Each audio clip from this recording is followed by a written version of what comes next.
señor Dwain Pall de la Port Authority of Jamaica, que nos va a hablar de la experiencia colaborativa para el rediseño de procesos de negocios, digitalización de operaciones de transbordo e importación en el puerto de Kingston, Jamaica. Adelante.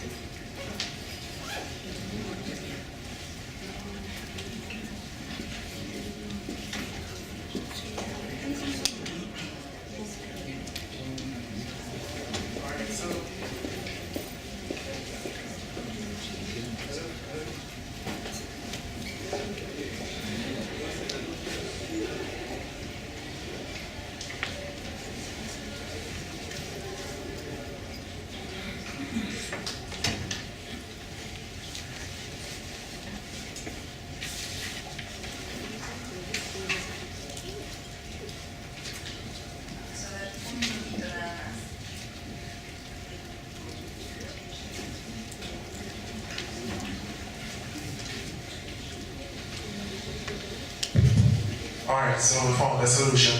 Good afternoon, everybody. I'll be giving you a very brief overview of the Port Community System project in Jamaica. I want to first thank the government of Peru, Sela, Luis and Rosa for putting on a fantastic event.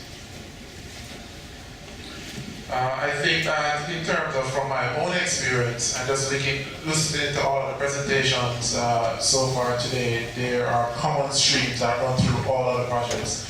One of the things that I'm also cognizant of is the fact that a number of countries, whether with small ports, multiple ports, etc., have similar challenges and face similar things. So within Jamaica itself, the government of Jamaica started a project in 2016 to implement a port community system for Jamaica. And what we have been doing from that is to implement the project in phases. So although you may hear me talking about a port community system, I really call it a change management project because of the fact that the main point of the project is really to help people do business better. Some of our strategic objectives, obviously, Jamaica itself wants to become a logistics hub. 90% of cargo in Jamaica is transshipment cargo. On a yearly basis, we see about 1.7 million TEUs per year. 10% of that is imports, 90% of that is transshipment. And so therefore, from a strategic standpoint, when we started the project, we decided to focus on transshipment initially and then move to the import phase because of the fact that although transshipment is 90% of the cargo, we had fewer players involved in the process. Ultimately, some of the features of the system is to go paperless. In Jamaica, we have a lot of paper in terms of all of the transactions. We work very closely with customs and in any port community system project. One of the things that we have learned firsthand is that you have to have customs along with you on the project. So when we started the project, we made customs a joint partner in the project. So although the Port Authority is leading the project, we work very closely with customs. We also looked at streamlining the procedures. I think this is one of the most important things in terms of the project because of the fact that we have a lot of archaic and very old processes within Jamaica that have evolved over the years. And so what we did was that when we started the project, we did business process re-engineering.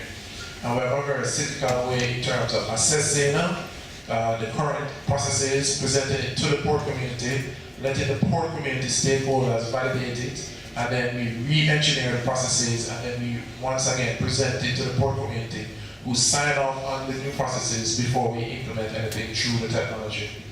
Obviously, it's event-driven.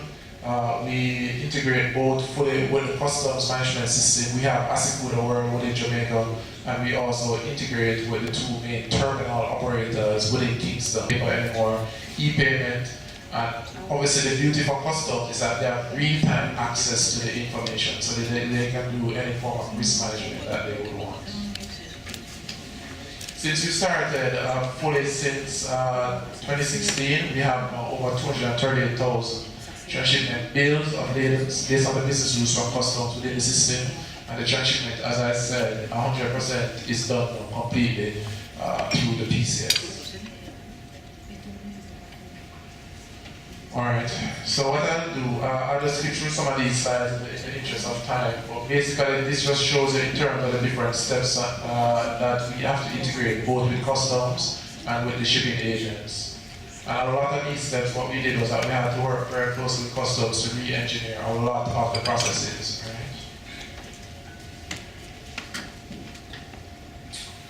Alright, so in terms of the core benefits to the industry, there are about three main things that I want you guys to take from the presentation. One, we mentioned about business process engineering. I think a critical component of any port community system or major project within the trade sector is also to build capacity, because you have to appreciate that within any port community you have large companies, you have small companies, and a lot of these companies, in terms of the capacity of the individuals, it varies. And what we found was that when we started to train people, and a lot of these persons who work for these companies, each of them had varied backgrounds, had varied capacity to use computers, etc. And a lot of times, of major IT projects or change management projects, we don't take the social component into perspective, which is very critical. As I said, we're at the largest part or the most challenging component of the project right now, which is the import phase. And we've started with full container loads and motor vehicles. And this stage involves shipping agents, terminals, freight forwarders, custom brokers, customs, and the truckers. And ultimately what we want to do is to move to a point where there are four main authorizations that come together to release cargo. And the four main authorizations, as I said earlier, once those are done electronically within the PCS by the various stakeholders, we create what is called a PCS gate-out authorization. That is an automatic authorization that is sent to the trucker that is designated, to the terminal, and to the custom broker to say the cargo is now clear. Because of the fact that we have very similar challenges like other countries in terms of congestion at the ports. Right now, what it is that truckers will come at any given point in time throughout the day to collect the cargo. They're given a bunch of paper. They're not sure if the cargo is really ready. They assume it's ready based on the paper, and there's a lot of congestion, etc. So what we do is that for the four main authorizations, as I said earlier, you have the delivery order, which is equivalent to a validated bill of lading that is done by either the shipping agent or the freight forwarder. Once you go to submit your entry to customs and customs approves it, we get what is called a customs release.